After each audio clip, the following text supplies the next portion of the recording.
ભરૂચ જિલ્લામાં ઔદ્યોગિક ગઢ એવા અંકલેશ્વરમાંથી વન વિભાગે વન્યજીવ તસ્કરીનું એક બહુ મોટું રેકેટ ઝડપી પાડ્યું છે। નેશનલ હાઈવે 48 પર નર્મદા ગેટ નજીકથી આશરે 65 લાખની કિંમતનું પ્રતિબંધિત એમ્બરગ્રીસ એટલે કે વેલ માછલીની ઉલટીનો જથ્થો જપ્ત કરવામાં આવ્યો છે। આંતરરાષ્ટ્રીય બજારમાં કરોડોની કિંમત ધરાવતા આ પદાર્થની હેરાફેરી મામલે વન વિભાગે 3 આરોપીઓની ધરપકડ કરી છે।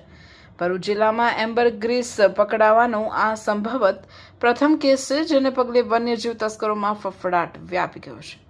પ્રાપ્ત વિગતો મુજબ મુંબઈ વાઇલ્ડ લાઇફ ટીમને બાતમી મળી હતી કે અંકલેશ્વરમાં એમ્બરગ્રીસનો મોટો સોદો થવાનો છે। આખી ટીમે ગુપ્ત ઓપરેશન હાથ ધરી વેપારી બનીને આરોપીઓનો સંપર્ક કર્યો હતો। સોદો નક્કી થતાં જ વન વિભાગની ટીમે વોચ ગોઠવી હતી। હાઈવે પર નર્મદા ગેટ પાસે આરોપીઓ જેવા જથ્થા સાથે પહોંચ્યા કે તરત જ વન વિભાગે યોગ્ય સમયે દરોડો પાડી સમગ્ર રેકેટનો પર્દાફાશ કર્યો હતો। વન વિભાગની પ્રાથમિક તપાસમાં બહાર આવ્યું છે કે આ પ્રતિબંધિત પદાર્થ ભાવનગરથી લાવવામાં આવ્યો હતો। પોલીસે આ મામલે ચૌહાણ કમલ નટવરલાલ, સિંધા મહેન્દ્રભાઈ રમેશભાઈ અને પટેલ હર્ષચંદ્રકાંતની ધરપકડ કરી હતી। તેમજ વન વિભાગે 65 લાખની કિંમતના એમ્બરગ્રીસ ઉપરાંત ગુનામાં વપરાયેલી એક કાર અને એક બાઇક પણ જપ્ત કરી છે। આમ કુલ મળીને 66,70,000નો મુદ્દામાલ કબજે લેવામાં આવ્યો છે। આ અંગે વન વિભાગે જણાવ્યું હતું કે આરોપીઓ સામે વન્યજીવ સંરક્ષણ અધિનિયમ હેઠળ ગુનો નોંધી જેલ ભેગા કરાશે। આગામી દિવસોમાં ગેરકાયદેસર વેપારના નેટવર્ક સાથે જોડાયેલા અન્ય મોટા માથાઓના નામ પણ બહાર આવે તેવી પૂરેપૂરી શક્યતા છે।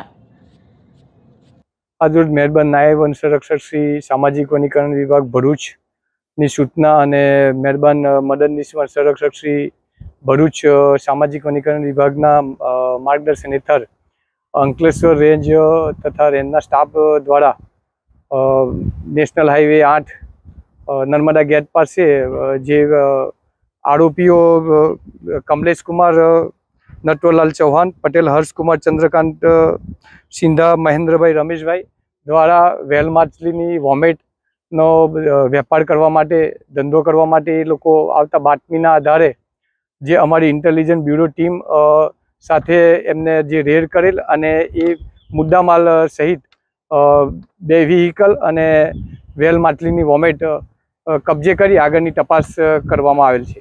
એમાં શું હતું સર, કઈ રીતે આખું રેકેટ પકડાયું? એમાં આખું રેકેટ એવું હતું કે અમારી ઇન્ટેલિજન્સ બ્યુરો ટીમ છે એ આખું એનું સર્વેલન્સ પર ચાલતા હોય છે અને આ લોકોના બધા બાતમીદારોથી મેસેજો મળતા હોય છે અને બાતમીદાર દ્વારા મેસેજ મળવા કે ભાઈ આ નર્મદા ગેટ હોટલ પાસે એક વેલ માછલીની વોમેટનું ત્યાં આગળ સોદો થવાનો છે, તો જેથી કરીને એને એ પ્રમાણે વ્યૂહરચના ગોઠવી અને ઇન્ટેલિજન્સ બ્યુરોની ટીમ દ્વારા રેડ કરવામાં આવેલ। ત્યાર પછી વન વિભાગને તેમના દ્વારા હેન્ડઓવર કરવામાં આવેલ છે। તો સર, આ જે વેલ માછલીની વોમેટ છે એનો ઉપયોગ શેમાં કરવામાં આવે? તો વેલ માછલીની વોમેટનો ઉપયોગ એ અલગ અલગ વસ્તુમાં કરવામાં આવે, મેડિકલ તરીકે કરવામાં આવે છે। દરેક ક્ષેત્રમાં અલગ અલગ કરતા હોય છે આ લોકો કામ। આ લોકો ઇન્ડિયામાં જ વેચતા હતા કે ઇન્ટરનેશનલ? ઘણી વખત ઇન્ડિયામાં પણ જાય છે, ઇન્ટરનેશનલ પણ આ લોકોના કનેક્ટિવિટી હોય છે। અલગ અલગ જે પ્રમાણે એની કનેક્ટિવિટી હોય એ પ્રમાણે એ લોકો વેચતા હોય છે। પ્રાથમિક તપાસમાં શું બહાર આવ્યું છે? આ લોકો ક્યાં લઈ ગયા? પ્રાથમિક તપાસમાં એમ બહાર આવેલું છે કે આ લોકો ભાવનગરથી માલ લાવેલા હતા અને ત્યારબાદ આનંદના એને માલ લેવા માટે આવેલા હતા અને આગળ એ આનંદથી ક્યાં જવાનો તેની તપાસ આગળ ચાલુ છે। એ તપાસ બહાર આવ્યા પછી આપને જણાવવામાં આવશે।